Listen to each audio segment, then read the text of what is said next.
All right. Well, June, thank you so much for coming on. I think Dan and I, we've both been listening to your show for a while, and we've both been interested in like systems theory and cybernetics in general and how it kind of relates to socialism and Marxism for quite some time. And I think just to get us started, if you could kind of give us a rundown what it is you think about cybernetics specifically and kind of Marxism and socialism in general that is able to gel so well together. If it does, in your opinion, I mean, I would imagine it does. Yeah, it does. I sometimes think like I've spent too long thinking about this stuff, and it's kind of like congealed into a weird nexus in my brain that like makes sense to me, but like is very hard to explain to anyone. But my elevator pitch for it is that when we hear the word cybernetics, we usually think some sort of like Terminator style, like cyber gothic domination or whatever, and that's not what actually the word refers to. The word comes from the Greek kybernetes, which is steersmanship.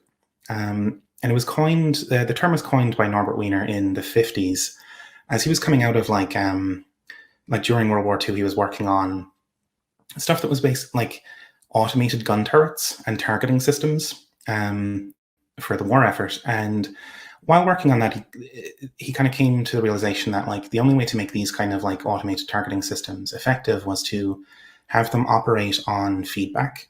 So that like basically the device would pick a plan for like adjusting its trajectory and then compare its own performance against its plan and then use that as like an error correcting signal. This made, and he then started riffing on these ideas of like, it's kind of like learning, it's like machine learning, this sort of stuff.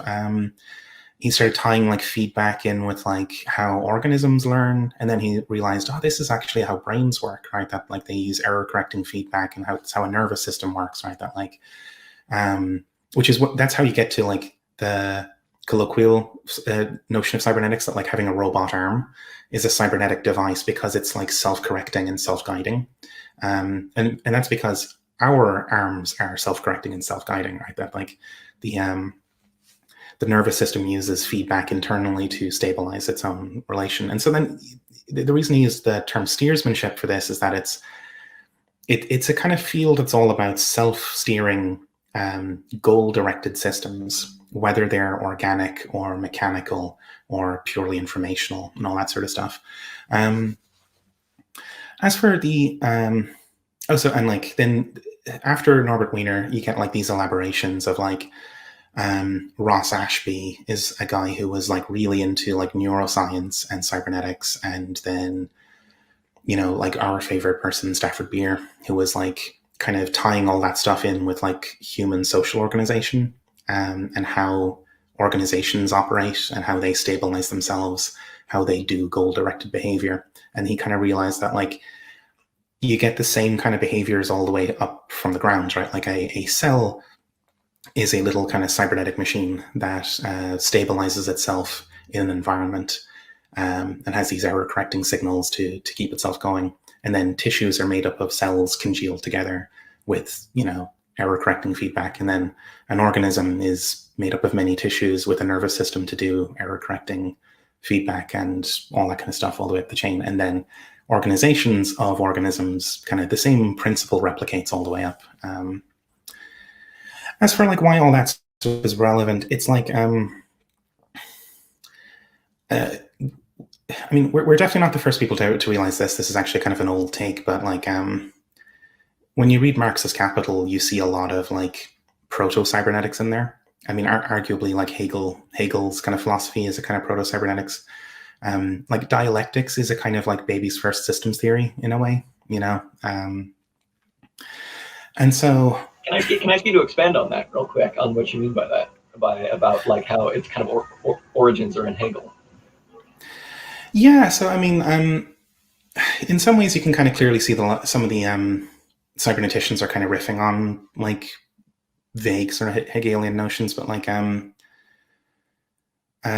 with Hegel's turn towards like seeing the like kind of entanglement of the subject and the system and stuff like that, you start to get towards what would become cybernetics, right? Like, and again, like because cybernetics is concerned with these like highly complex autonomous systems embedded in an environment, and being among other autonomous complex systems, and they're all co-emerging together, right? Like it's that kind of that sort of thing going on there. I mean, in Marx, like you have like like the way capitalism actually works and the way Marx describes it, like, is in basically cybernetic terms, right? Like that it has a positive feedback loop from M to C to M prime, and so on. That's like that's a feedback circuit. It has ways of keeping itself on the rails with compensatory mechanisms and so on and so forth. And like why we think all this kind of stuff is relevant is that I think like Marxists are often kind of trapped in like lingo and like conceptual frameworks from 2 centuries ago. And it kind of does turn out there is like a science of complex adaptive systems. And, you can just kind of, and again, as I said, like the kind of dialectics being like a, my first systems theory, like we can graduate to the actual systems theory. And it's a fruitful thing to do. Yeah. Yeah, no, definitely. And like, yeah, I don't know, it's something that I was going to ask you actually, and this is kind of dipping into the book that we read, which I'm still kind of trying to wrap my head around, the Machuron and Varela book. I was wondering if you would actually consider capitalism to be, if not a viable system, like maybe an autopoietic system, like is it a system that is actually able to like constantly and dynamically like adapt and keep itself going, or like does the notion of all of these constant crises and like contradictions kind of counteract that? Yeah, I mean, it's a bit of both, right? Like, I mean, I think, like capitalism is evidently a system that's pretty good at like adapting and moving itself along and like stabilizing itself. But like when we use the term viable system, that's like from Stafford Beer, right? Like he kind of had this like viable system model for thinking about organisms and societies of organisms, and like any kind of goal directed like system that exhibited this property of like stabilizing itself internally and then stabilizing its relationship with an environment and like having this goal-directed behavior would be a viable system. And like he puts the emphasis on viability for like, can this thing per time? And again, the steersman metaphor, like, can this steersman navigate across the ocean while keeping the boat upright and keeping itself alive? That would be the criterion of viability. And like for Beer, the like archetypical viable systems were like organisms, like human beings and rabbits and stoats and all those kinds of things. In that, in general, like they're pretty good at navigating their environment and adapting to threats and responding dynamically to things, keeping themselves stable. Like they have like critical variables they keep within certain bounds, like your blood volume is a critical variable that you try to keep fairly stable. But that's not to say that something couldn't happen to it that would like if you go and shoot a rabbit, you couldn't really say that it wasn't a viable organism. Like, well, you made it not viable, or this sort of thing. Or if the rabbit wandered off a cliff, it's like, yeah, okay, it got itself killed, but like it clearly had this like internal coherence and an internal loop that was keeping it going. But that's also not to say that like disaster is not possible. And like again, like we're not like the first people to observe that capitalism has these characteristics. I mean, Marx observes it. It's a huge focus for like Deleuze and Guattari in like the 70s, where they're like, hey, this fucking techno-capitalism stuff seems to be like super good at like doing feedback and keeping itself on the rails to our detriment. It's like, if you think of like what are the core variables that capitalism keeps going, right? It's the rate of profit and the structure of class society. So that's a machine that's tuned to keep those variables within bounds, right? But that's totally not related whatsoever to what we want, like that. It's saying like you could like you can have a pathological machine that keeps itself upright and keeps itself on the rails, even though you really don't want it to be. And it can encounter crises that are overwhelming for it, or it can also adapt to crises. Those are kinds of things. Anyway, the reason why all that is relevant is that like there's a long history of Marxists trying to think about capitalism's apparent stability and its apparent like tendency towards crisis, and wondering what would actually knock this thing off the rails. And like, so there's two big questions, like what would possibly put an end to this thing? And also, when we observe that it does recover from crises, can we explain how and why it did that? And you're not going to get a lot of that by kind of poring over Grossman forever, like in terms of answers to that. Like, I mean, Grossman did a lot of work to kind of advance a theory of that, but like, you can look to systems theory, as in like there is a science of adaptive systems and a feedback-driven, goal-driven systems, both like mechanical, organic, and social, that we can look to, and we can kind of admit that, like, I don't know. I think Marx would have enjoyed cybernetics, if he lived long enough to see it. I think he would have recognized it immediately as like, oh, that's what I was trying to say all along, And I think the thing we implore Marxists to do on the show, right? Like, Kyle and I are dyed-in-the-wool Marxists, but we absolutely implore our comrades to just like go read a fucking book that's got nothing to do with Marxism. Like, read a book that's about a science of things that are extremely relevant to us.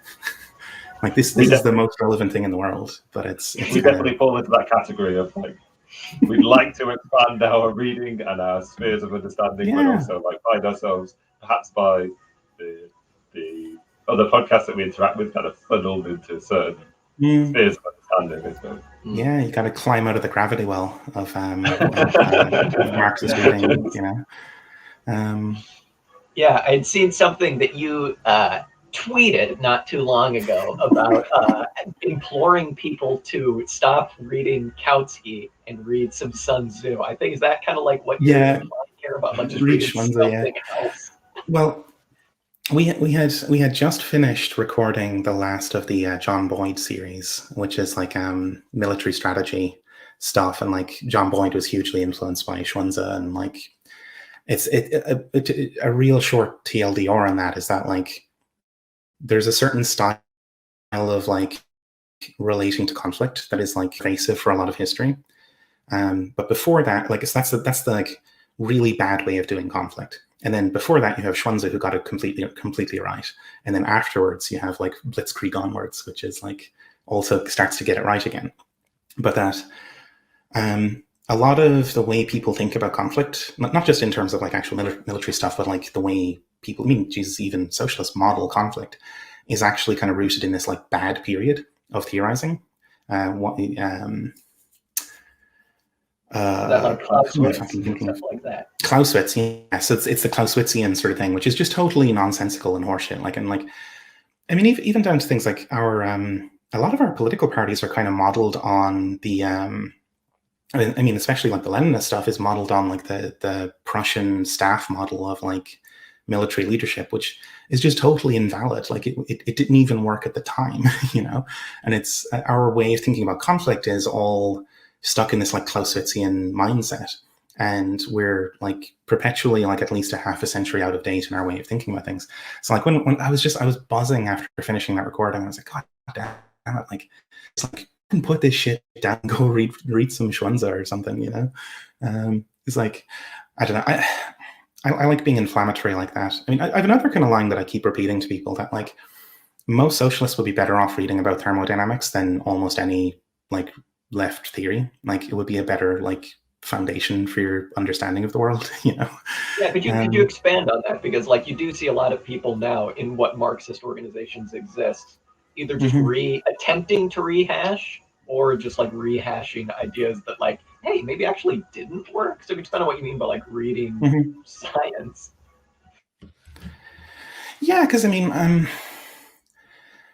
I guess a short way of putting it would be that there were a lot of like huge conceptual leaps forward in our like understanding of the world and understanding of both like our understanding of the physical world and of like how systems in the world generally work, that happened in like the 20th century. They are mostly the early 20th century, but like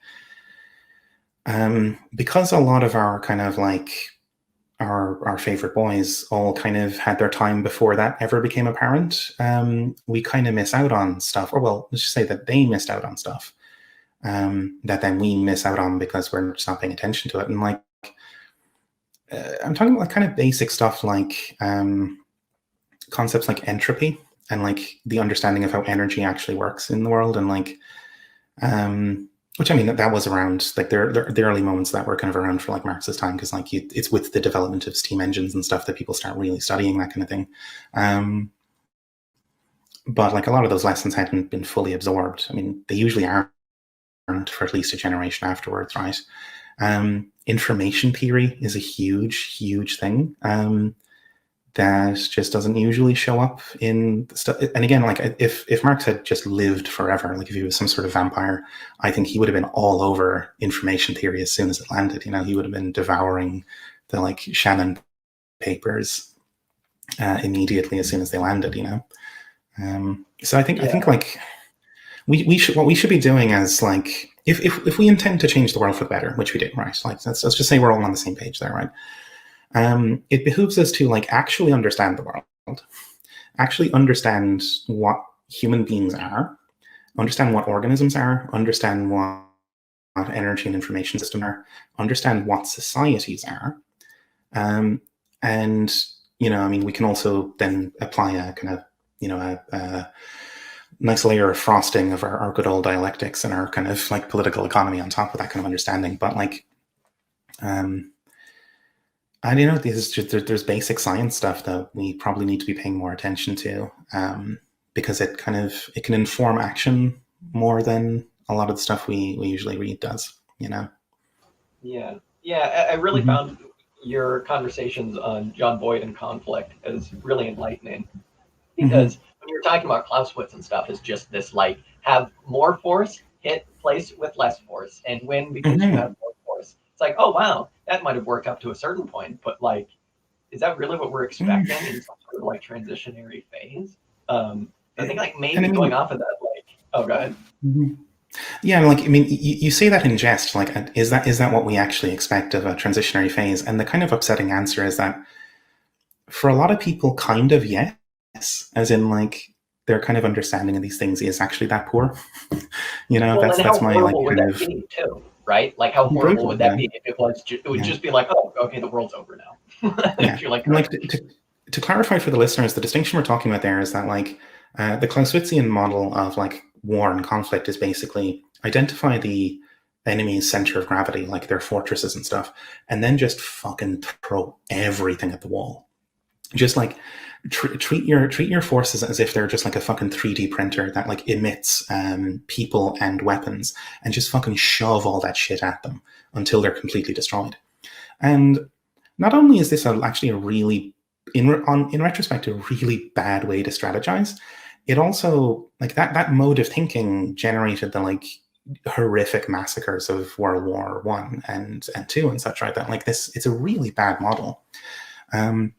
And what Boyd brings back to the table is kind of looking back at like Xunzi, or so, like for most people this would be Sun Tzu, and like how that strategist emphasized like, you know your enemy, din between them, confuse them, try to not fight them.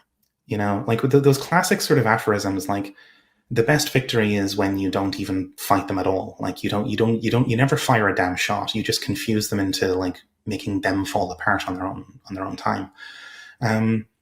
So he combines that with like, you know, the stuff you saw like in the later part of World War II, like the emergence of like Blitzkrieg, as like this like strategy that focuses on speed and confusion. Like the point of Blitzkrieg is not to just smash the enemy, but to get inside and behind them, to carve up their communication systems, and to like, again, you identify their centers of gravity, but what you do is you sever the connections between the centers of gravity so that they shake themselves apart, and you break the enemy's like ability and will to fight. Not necessarily, you don't necessarily need to bodily break them. You just make them totally ineffective. It's like you were like, it's like you're kind of like nerve agent, your nerve systems, that they're like muscles. They could have the strongest muscles in the world, but it doesn't fucking matter because there's no nervous system left to coordinate them. And so the enemy falls apart without with fairly minimal sort of stuff. And like, you know, Boyd points out, like, there's a time at which we leave behind the Clausewitzian model of conflict. Well, I say we, as in like the entirety of the fucking world left that behind, except for us. You know, like our models of like the political party and our models of revolutionary conflict are often stuck in that kind of older model. The exception being, like, I guess the Maoists and like the kind of guerrilla sort of folks, they're more in line with Boyd's sort of thing. Like Boyd admires that kind of guerrilla style of warfare as an elaboration of Blitzkrieg, because again, that like that way of like, you know, you take down a regime by confusing it and like discoordinating its elements and, you know, making it look incompetent. And so you don't just like throw everything you have at the presidential palace and like hope to win that way. So anyway, it's just another one of those kind of examples of like our thinking being pretty outdated in many ways. Yeah, I'm wondering, jumping off of that, like one of the questions we wanted to ask was the relationship between cybernetics and like Marxist organizations as we come to understand them, stuck in a kind of Leninist 120 years out of date kind of way of theorizing, and wondering what the perhaps concrete applications of cybernetic thinking might be to how we might reform organizations. Like how are we doing wrong in terms of organization, I suppose. Yeah. We'd be doing better. So I think there's kind of like a three-pronged like trident that I have in mind here. Three relevant. One is for like,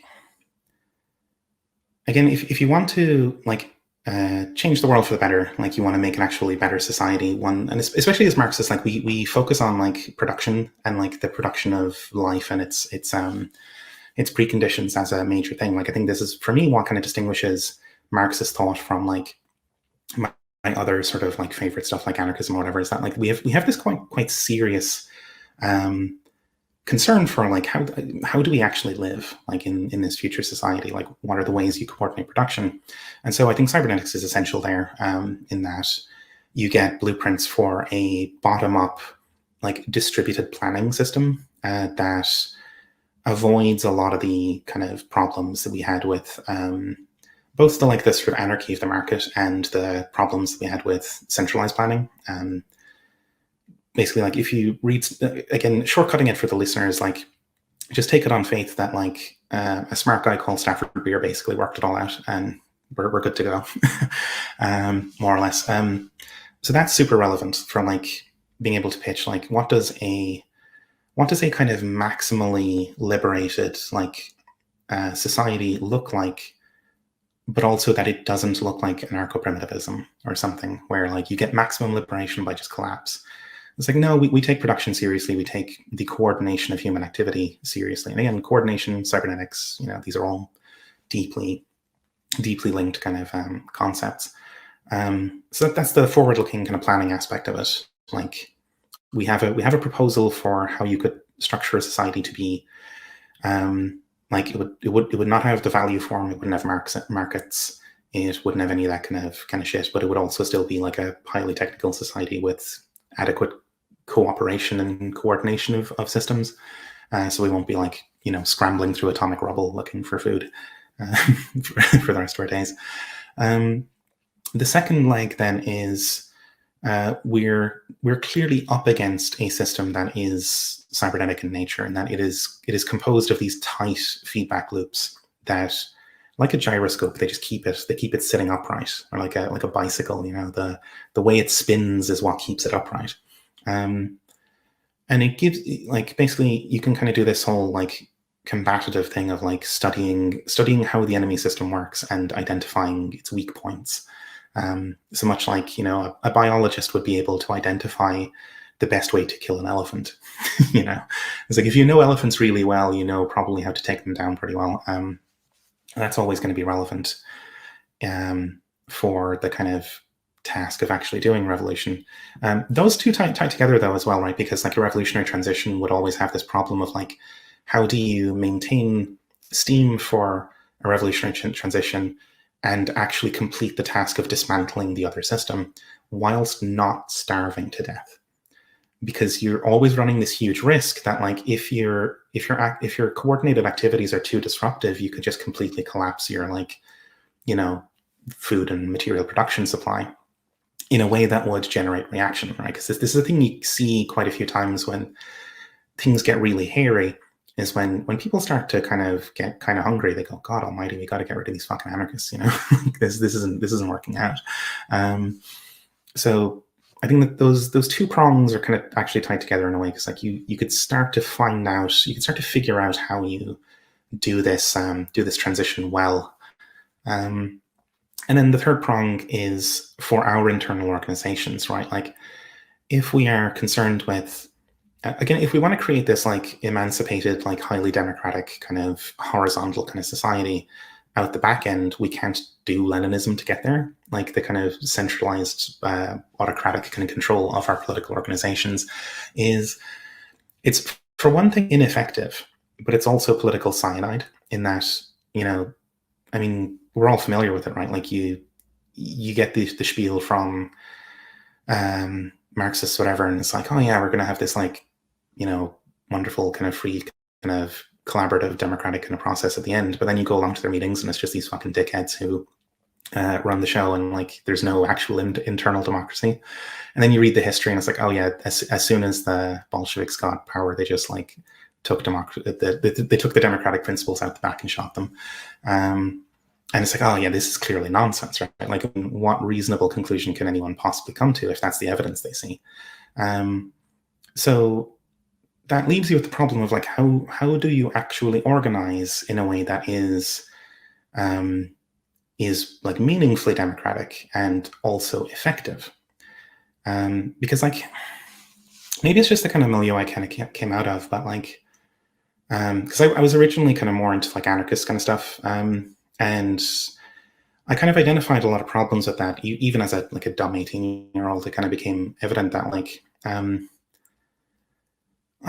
in a lot of ways, the like kind of freedom, collaboration, and democracy and all that kind of stuff was kind of it almost felt like a kind of dead end thing, that like because it was always implied that would actually be less effective. That like so like the question would always come up of like, how do we like have effective organization where we can actually get anything done and also keep it democratic? And often the answer was you just kind of shrug and go, well, we can't figure that out, so we're just gonna like commit to being ineffective but virtuous, you know. And the path the Leninists take is the opposite, where they're committed to being unvirtuous but effective, or like minimally effective. And bringing this back to cybernetics, like one of the huge kind of insights from Stafford Beer is that like effective systems are usually like, just to one degree or another, are actually like mostly bottom up, like distributed intelligence and like these kind of like highly collaborative, like mixed systems with like horizontal and vertical elements.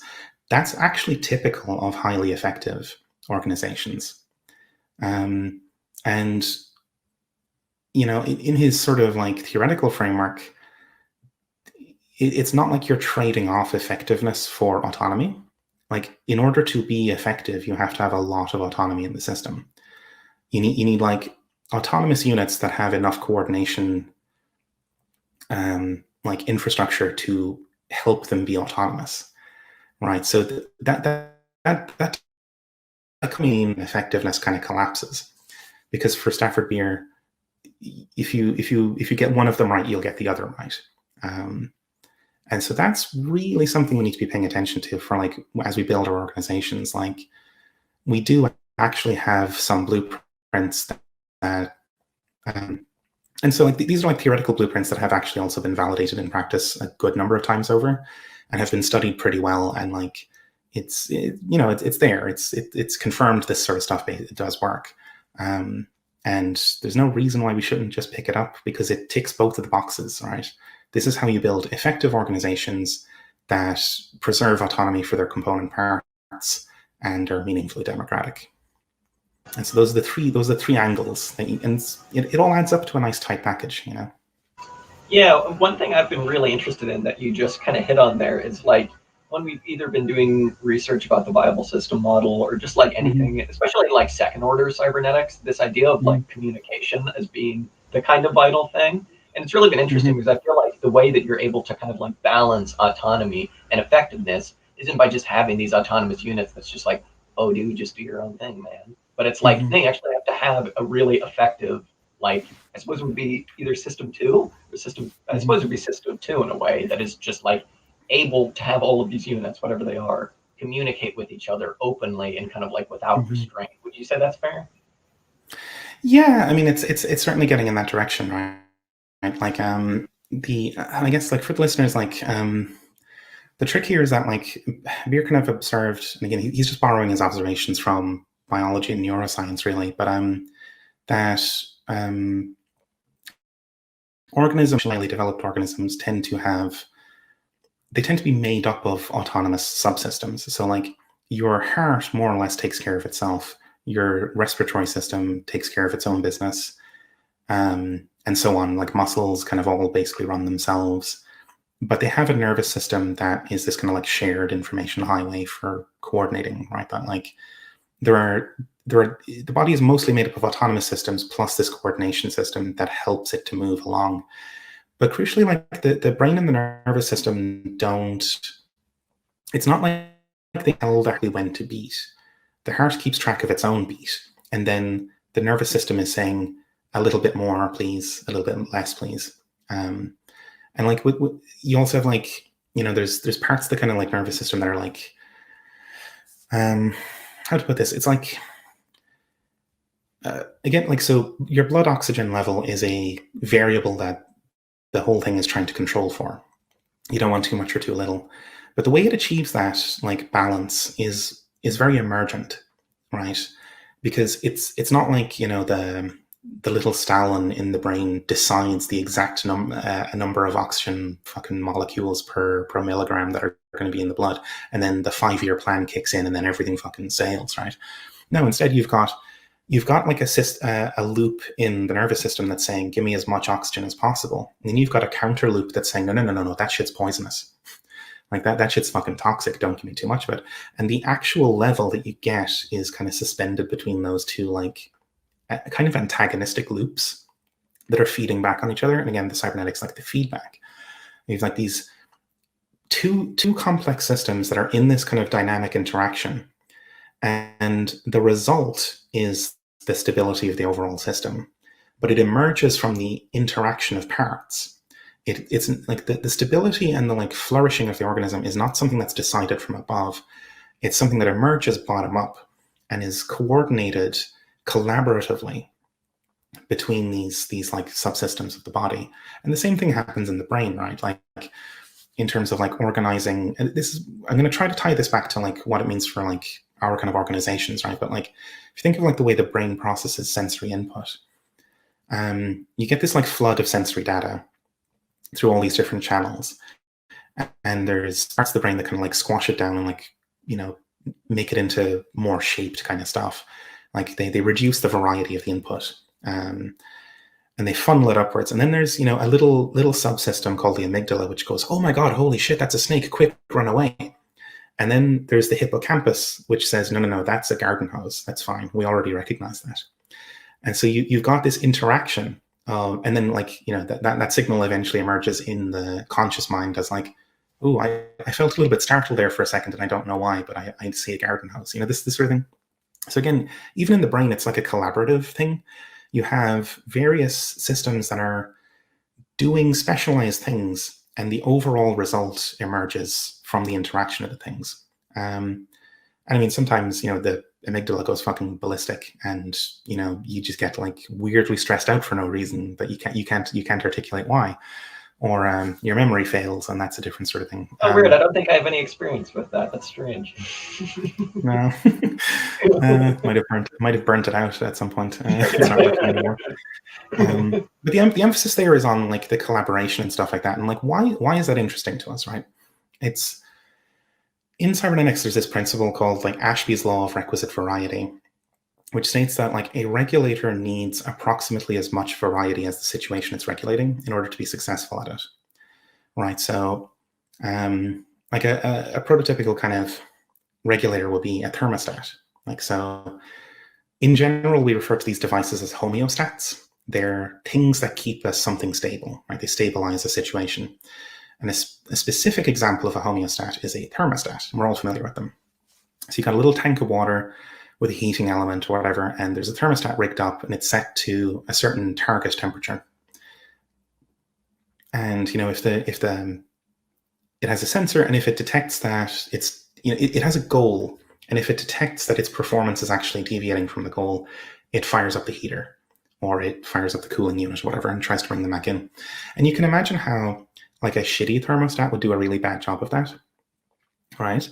So imagine a sensor where it couldn't detect the actual temperature. It could only detect like up or down, as in like either the temperature is too high or it's too cold.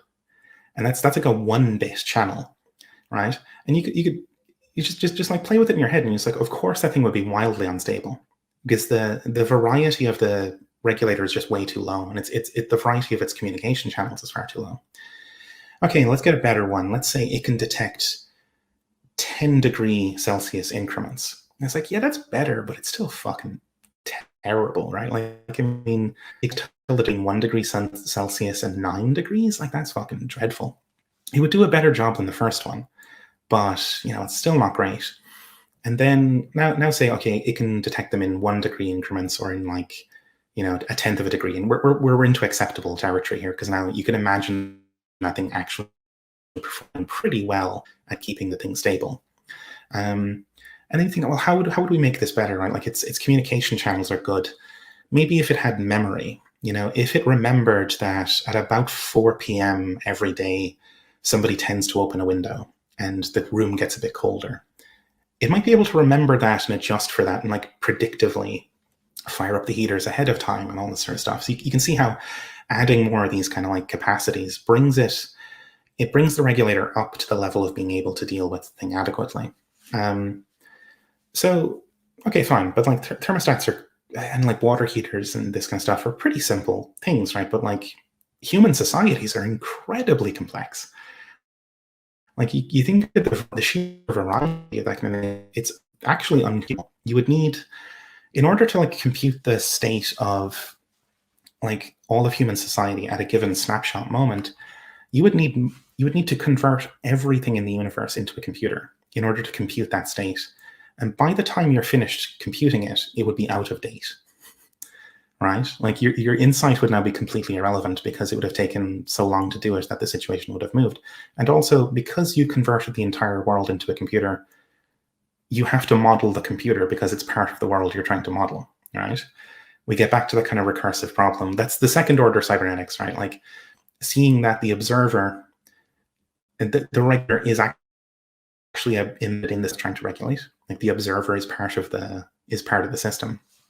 And so like Stafford Beer kind of applies Ashby's law to human like social organization, and comes to the kind of obvious conclusion that like if human beings are hypercomplex entities, and societies of human beings are, you know, hypercomplex to the power of 100 or whatever entities, then, you know, it's going to be kind of intractable trying to like control these things from outside, or trying to do this kind of like external dominance. The only thing that's really capable of regulating that kind of system is the thing itself. So the only thing that's capable of regulating human society is human society. And right now in our world, in capitalism, we can see the pathologies that emerge when we have a control system that isn't that. Right? Like our control system, our equivalent of a thermostat, is the fucking market and the value form. And they're very, very low variety. Right? Price signals are extremely narrow information carriers that are not capable. Like they're like the shitty thermostat we had earlier.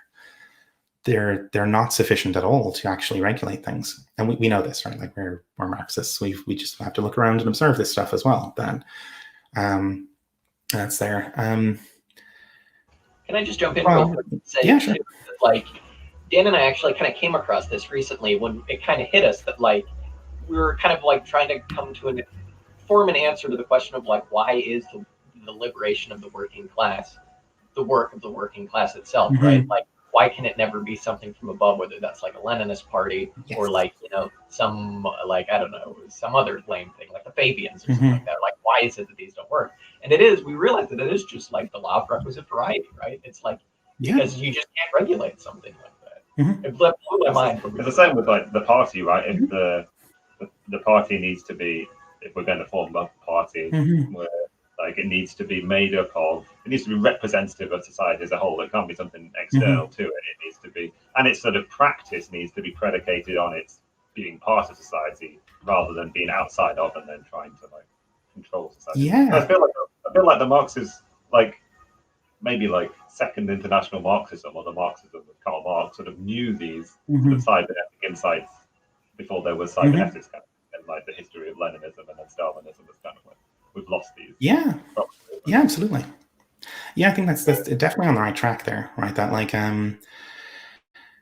the only kind of organization that really has any hope of being able to like track the situation cleanly is this kind of like bottom up, coordinated, collaborative, and emergent kind of like system of interactions. Much like when we were talking about the brain earlier, right? That like the ultimate kind of outcome depends on these like dynamic interactions of largely autonomous parts kind of in conversation with each other. So like amygdala says, holy shit, that's a snake. Hippocampus says, no, it's a garden hose. And get dialogue, it's a dialectic, if you will, you know, and that the result emerges from. And it's the only real way to do that, because like if like the nervous system was totally centralized, it would be wildly ineffective, because it would just never be, it wouldn't have the complexity required to deal with the outside world. Because like we're complex objects, but we deal with an even more complex world. And the only way we can survive that is by making our internal structure fairly complex as well. It's why complex beings like mammals are much more effective in their environments than amoeba, you know? Like an amoeba is a very simple thing and it can only process so much information.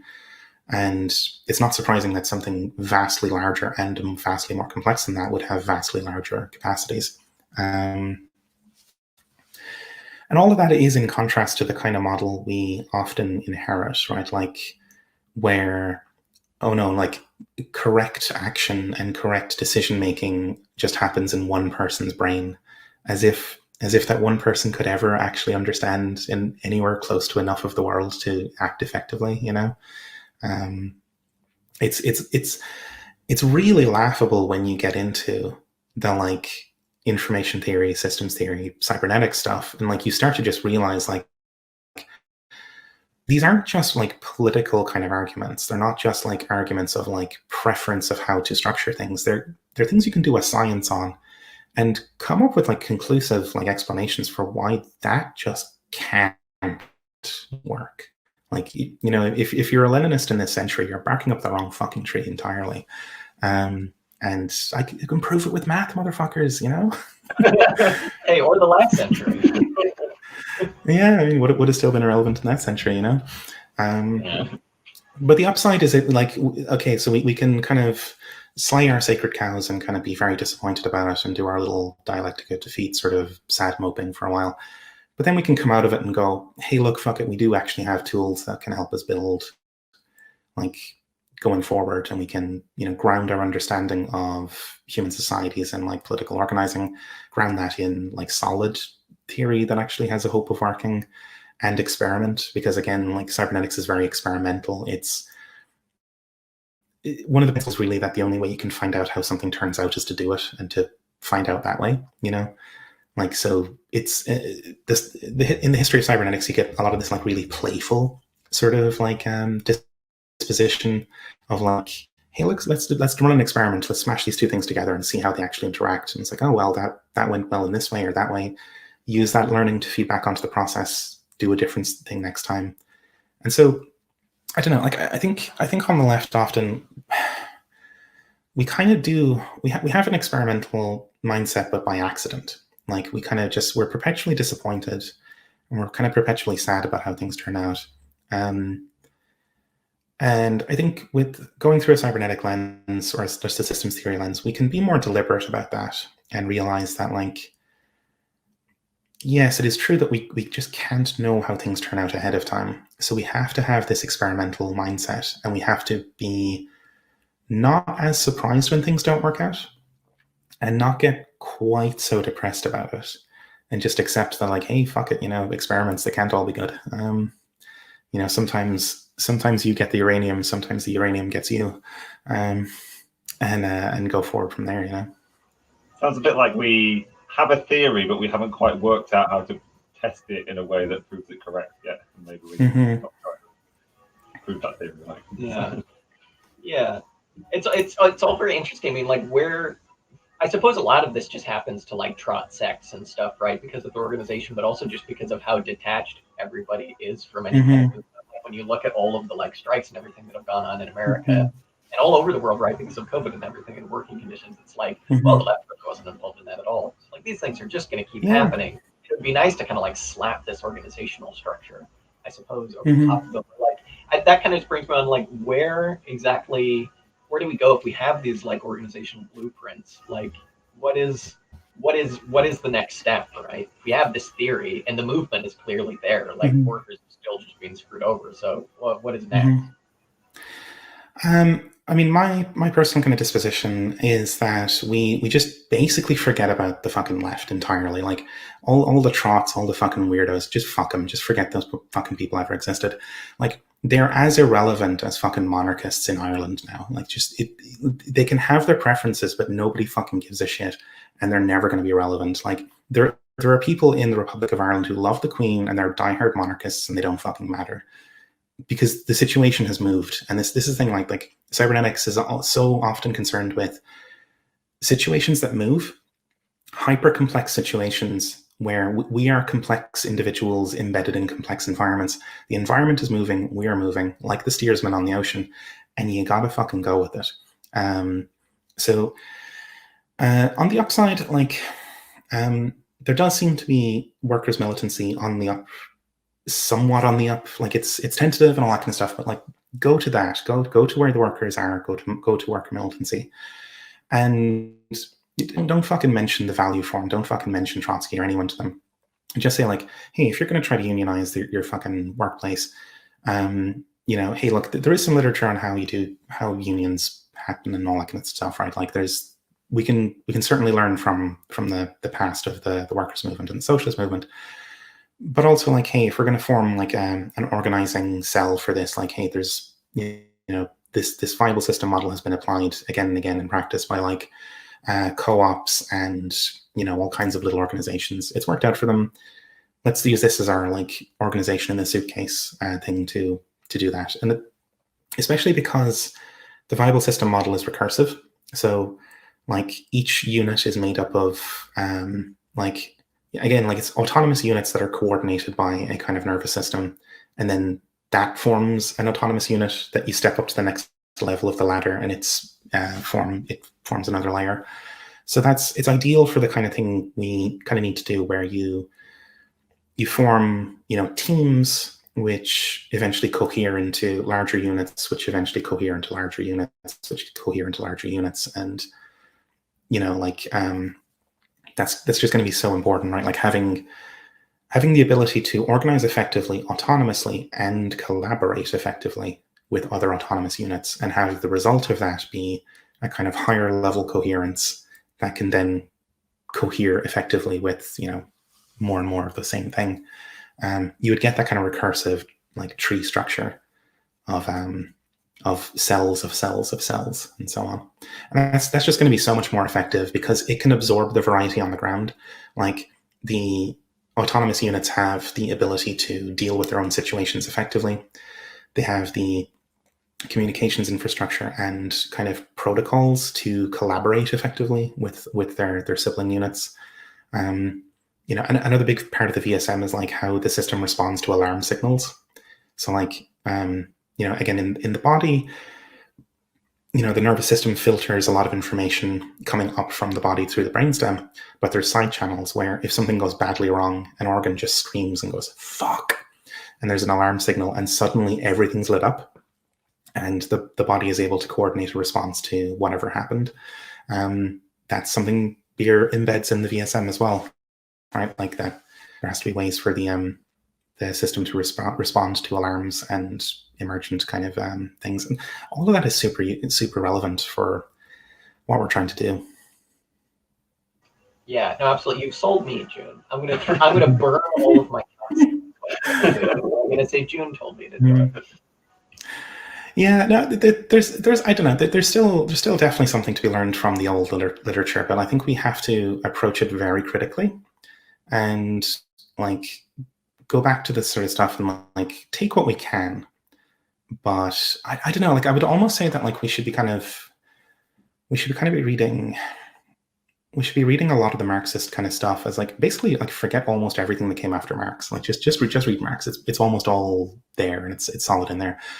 But I don't know, treat that as almost secondary at this point, right? Because like it's one thing to understand how the law of value works, but that doesn't help you terribly much with like organizing against it, you know? And for organizing against it, it'd probably be more fruitful to understand things like entropy, like how do like when you have some activity ongoing, it tends to generate kind of waste heat that clogs up the engine, and like it's like, oh well, that sounds a lot like burnout. We all are all familiar with that, and like the value form stuff wouldn't help you terribly much with like keeping the entropy low in your organization. There's a lot of stuff that it really pays to understand. Also, like like our enemies understand this pretty well. Like like the bourgeoisie and like just even like the bosses and stuff are pretty good at coordinating themselves. It's not like they're consciously using cybernetics, but that's because I think a lot of the lessons of cybernetics just got absorbed into common sense over the years. And so for a lot of people, like just the notion of like using feedback on yourself and your organization to adjust course, it's not even really a very crazy insight anymore. It's just like very bog standard, right? And so like if you're organizing against the bosses, like your bosses are going to be using continuous learning and feedback on their own organization, and they'll adapt and adjust strategies based on what you do.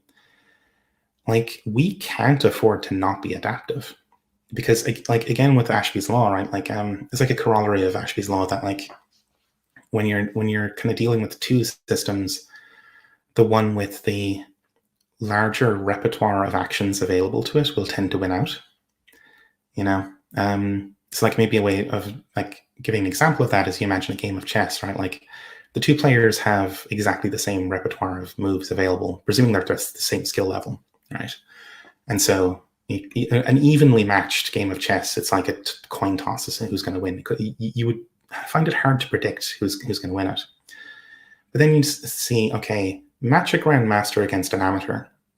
And it's like, oh, clearly the grandmaster has a wider repertoire of moves, of like adaptations and like strategies available, and the amateur doesn't by comparison because they're just a learner.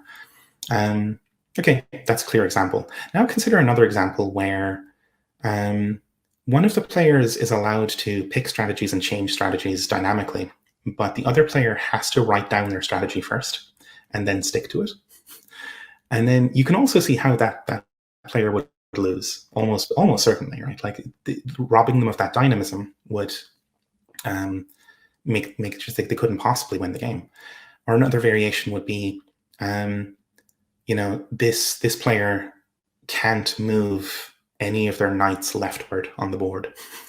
Like the restrictions always work out worse, right? Like so, if you're up against someone who is willing and able to adjust their tactics and strategy, you kind of need to be able to match their dynamism.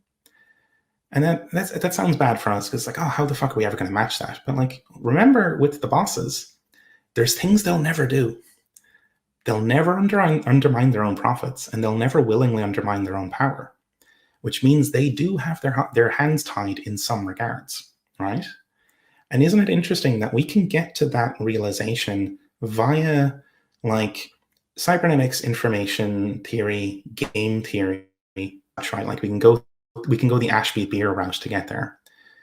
But it's a very similar conclusion to what you'd get from the socialist tradition, analyzing the same situations, right? That like we need to have variety of tactics and variety of strategy. And we need to recognize the ways in which the opponent has their hands tied in certain respects, right? And so you can see the resonance again there, right? Like imagine taking these two theoretical frameworks and these two like practices of like how to do reasoning about action as you do it, right? And mesh them together, and you can learn from both of them. Yeah. That's absolutely fascinating. That's like, yeah, that's really interesting. I've never thought about the different ways that you can actually get to the same conclusions using just like, I don't know, because it's funny because it is like when you say it out loud, I was going to say, wow, it's weird that you can get to the same conclusions about societies when you actually study the way that these systems work. But it's like, well, there's huge utility in like having shortcuts. That's kind of what science really is, right? That like once you've learned, like once you've figured something out, it's a cognitive shortcut thereafter, right? Because like if you think of like, I don't know, pre-scientific explanations for gravitation, right? It's all sorts of shit like, oh, the ancestor spirits are in the ground and they love us so much that they pull us close to them. And like maybe God just made the universe in a way that favors up and down directions. I don't fucking know. Who knows? And then Newton comes along and goes, big, large masses attract. And it clicks into fucking place. It's like, oh my God, motherfucker, like everything makes sense now. And you can skip all the, after that point, you can skip all the horseshit. You don't have to fucking think about that. Because like every goddamn problem that's related to gravitation, whether it's like shit falling down or orbital mechanics, you just remember large masses. That's it. That's the shortcut. That's the thing that gets you to the fucking target immediately. And you don't have to struggle with it anymore. And you go from like a world in which every goddamn thing you do that has anything to do with gravity is just a new, fresh fucking hell every time because you have to figure it all out from scratch. But then you do the science, you get like the principles of it nailed down. You're good. You're golden. You're good to go. I like to kind of I liken it to like pre-scientific bridge building and architecture, because like before they had physics and math and stuff worked out, people could build bridges and buildings and all kinds of stuff, right? Like it was, yeah, perfectly capable of building them. But the way they built them was, it was kind of long trial and error stuff. Like you kind of just tried a bunch of stuff and didn't terribly understand why it worked. It's like, why does this bridge stay up? I don't know. And like, should we try a different design? Oh God, no. Like we don't know what the fuck it's going to do, you know? Once you discover the arch, it's like, okay, don't touch it. Like just, we're doing this one design of arches from now on because that's what my, you know, the apprentice was taught by the teacher, and that's what that teacher was taught by their teacher, and so on, all the way back through antiquity.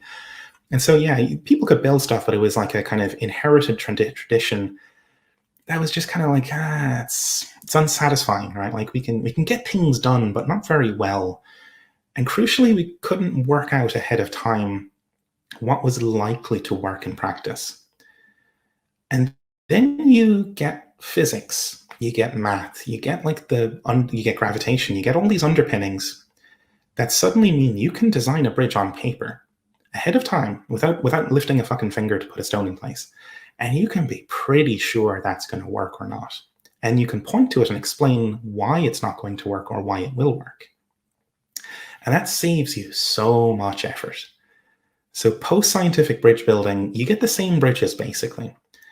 But now you have confidence that you can actually do them well. You have confidence you can adapt to new designs, right? Because like with the pre-scientific bridge building, if you took somebody who was accustomed to making bridges out of stone and then just teleported them to a part of the world that could only deal with wood, like, I don't know, there's no stone around, it's all just like soil and trees, they'd be lost, you know? It's like, how the fuck do I make a bridge out of wood? It's crazy, you know? I've only ever done it with stone. But post-scientific, you just go, yeah, sure, show me the equations, it's fine, you know? You got rubber? Yeah, fuck it. We'll just make a bridge out of rubber, no problem. You know, what, like packing foam? Yeah, I can make a bridge out of packing foam. You know, and I think we really need this kind of like scientific revolution in our kind of thought. If we take this kind of like emancipatory process seriously, we kind of got to be serious about it and be scientific and help ourselves get to a point where we have a bit more confidence that what we're talking about is actually like correct, like the bridge will actually stand up. Because the pre-scientific situation just isn't that good. Yeah, I'm wondering on that, Ed. I know a lot of your podcasting colleagues have been reading, specifically Tom, read the Fundamental Principles book and had their minds blown. Have you had much interaction with that book? And if so, kind of how can you imagine that holding up with kind of like a cybernetic system of organization? Yeah, I read it. I read it, I think, straight through in like 2 afternoons when I got it, and it seems to check out. I would need to reread it, but like, yeah, it all seemed, there was nothing jumped out at me as problematic. Like a lot of it gelled, with like I think you could just like plug the VSM into that and you'd be kind of good to go in many respects. Like it's still with this like you still have to like try it and experiment and see how things turn out, but like it's I think a pretty solid foundation from which to begin those kind of experiments. Yeah. Cool. Good on. Anything else? Any other questions? No, I don't think so. It's all been very illuminating and enjoyable. So yeah, this has been absolutely fascinating, June. Like we don't want to. There they go again. We don't want to waste too much more of your time, but I think what you've suggested in terms of reading and going on from what we started with, which is like baby steps with People's Republic, and moving on to like cybernetic revolutionaries, and now with the Matron umbrella. We didn't really get to talk too much about, which I'm kind of glad because I feel like I'm still wrapping my head around that book. But that's a weird book. It's like that book is a lot. It's it's relevant, but it's I don't know. It's the sort of stuff that's not like immediately applicable. It gives you a nice kind of foundation in the kind of I guess like the sort of biological roots and like the neuroscience roots of cybernetics and systems theory. And like I guess some of it is certainly like it helps to get the pump going, like to like start thinking about how these kind of things apply to like, because like by the end of the book they're getting towards like linguistics as a technology of social coordination and like how social organisms coordinate their lives and all that sort of stuff. So it gets into territory that we care about, but it's a kind of it's a bit of an odd duck, that one. Yeah, there's also just enough stuff where you're like, does this actually make sense? Is this actually how things work? Where you actually want to keep reading. So I think it's a bit of a brain melter. Yeah, it definitely is. I couldn't figure out if it was like absolutely genius or the most like hippie stuff I've ever read. There's a lot of hippie. There's a lot of hippie in there, but it's quite good. Actually, like Beer was like, he worked kind of with Maturana and Varela. Like he wrote the introductions to one of their books. Beer was highly inspired by their work, so there was a lot of cross-pollination there. Where they kind of diverge, actually, was that Maturana and Varela were less certain that these same principles were applicable like above the level of the organism, like for like societies or like groups of organisms, whereas Beer was convinced that that's the case, like that the ladder keeps going from like cell to tissue to organ to organism to society of forms and up from there, whereas they were a bit more kind of like, I don't fucking know, but like they were biologists first and foremost, so that might have just been them sticking to their lane in a way.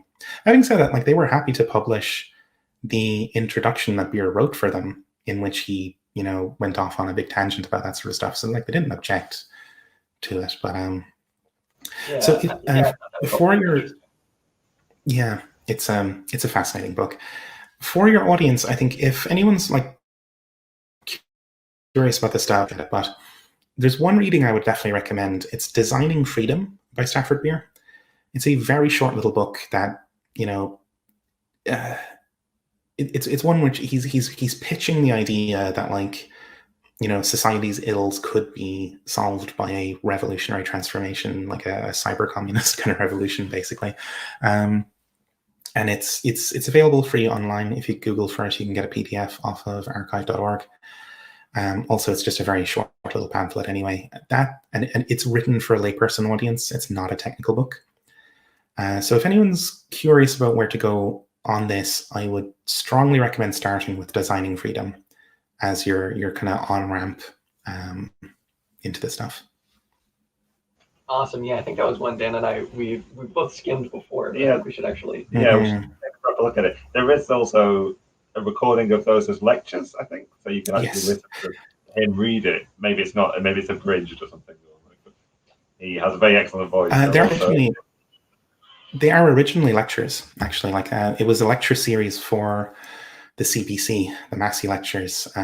He got that gig basically immediately after the coup in Chile in 73. So like in 74, he was delivering those lectures, and it's all reflections on that failed revolution and like his kind of like his radicalization after that. It was like he was already a pretty radical kind of guy, but like that experience of working in Chile on Project Cybersyn and then having it be crushed by the fascists really sent him over the edge into radicalization.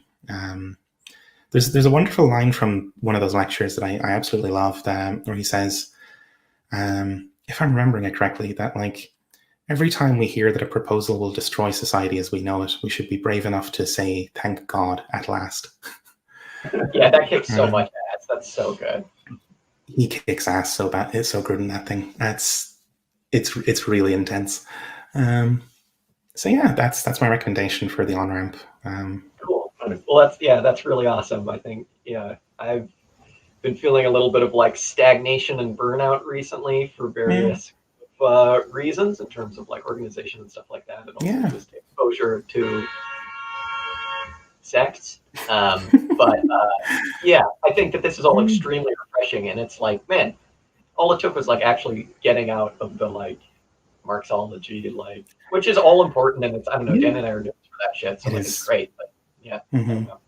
Yeah, I mean, like I'm a dyed-in-the-wool Marxist, like, but like you got to do this thing where you like inject variety. Like that's how it. I mean, like, so living organisms survive by constantly ingesting new energy and new information, like filtering it and like absorbing it and sorting it, and then ejecting the bad stuff out the back. And the same goes for minds, you know, and the same goes for like societies of minds, right? Like, I think the only way we can keep these kinds of projects fresh is to like constantly have like fresh sources of energy and information being pumped in to like be recombined with. You have to do this constant recombination process. So yeah, I mean, as you said, like stagnation, like it's bad stuff. Stagnation is bad. That's what I'm learning. It sickens you, you know, when you find yourself in that kind of scenario where you just feel like, oh my god, like it's so stagnant and everything's so stale. You just go, read something else and inject that back in. Yeah, you read some Sons, you fucking dorks, you nerds. Yeah. read anything, you know. Read a cookbook. Read anything. Yeah, hey, read good books. Yeah. Do you have any fiction recommendations? Speaking of which. I've been reading a lot of Borges recently. You familiar with Borges? My guy that I work with and my wife actually just suggested that I read it. Yeah, blowing my mind. Yeah, some really strong stuff in there. I love the cognitive maximalism that like he kind of plays with. And I don't know what else have I been reading. I don't read a lot of fiction actually. I don't know. Borges is the only one that stands out as a big recent thing. Official GIU fiction recommendation. Got it. Thank you very much. Cool. Well, dude, thank you so much again. This has been absolutely illuminating, and I hope it is for our audience too. Yeah, I think Dan and I've been looking for an answer. Like, where do we go? What do we do now? Where are we being led to with all of this research? Yeah, hey, here's something new. So yeah, I think the path forward is to try to understand the world, and that means like understanding systems, understanding organisms, and how societies of organisms actually function, and getting basics of like physics and information theory into you is never a bad idea. That'll always be fruitful, you know. Cool. Well, we have definitely a much smaller audience, And I would imagine most of our audience actually already know General Intellect Unit, but if there's anything other than General Intellect Unit that you'd like to plug for any reason, that would be the time. I guess that's what people do. Yeah, so we're also part of the Emancipation Network. So like our sister shows, Swampside Chats, From Alpha to Omega, Jumpsuit Utopia, and Mortal Science they're all fantastic, and they all share a kind of like similar, like technical sort of disposition, and a general forward-looking kind of orientation. Like we're less concerned with excavating the past or like redeeming history, and much more concerned with what we're going to do from now on. So they're all wonderful, and check those out. And the other like show that's been really just blowing my mind is Fight Like an Animal by Arnold Schroeder. That's absolutely fantastic. Yeah, like That's evolutionary science and like neuroscience and stuff like that, and like trying to draw out like politics as basically a biological phenomenon, or as a material, like organic phenomenon that like it's like he's ended up in a really wonderful place where he's able to say that, like, and I'm paraphrasing something from a later episode here, but like it gives you a flavor of what's going on there, that like a lot of leftists kind of pin their political identity to particular time periods, like, oh, I'm a 1917 kind of Marxist, or I'm a 1921 sort of Marxist, whatever. Whereas Arnold sees himself as part of a political tradition that began 30 million years ago, and that like organisms have always like struggled for more area of life for themselves, and like that goes all the way through like proto-apes through like bonobos and chimpanzees. You see the same kind of thing where they engage in conflict to vanquish tyrants within their little societies, and the human story is a continuation of that arc. So it's a very long sweep of history, which is nice because it means that, like, the hope of an egalitarian politics or like change for human societies is not impossible, because it's happened a lot of times across a huge stretch of history, prehistory. It's happened all the way through the evolution of the species, and we're not like, I don't know, we're not like barking up the wrong tree or anything. It's not like our desire for emancipation is not a sort of like recent affectation or some sort of quirk or like a diversion. It's actually something that our very primitive ancestors were engaged in as well, when they accosted the head ape of the tribe and bashed his head in, and made a sort of ape democracy instead. Because we have a lot of the political tradition that we share with those creatures. Cool. Well, the construction guys are back up doing their thing again outside, so we should probably over it. But again, thank you so much, June. And yeah, General Intellect Unit. It is perhaps maybe my favorite podcast, so everybody should check it out. Yeah, thanks very much for having me.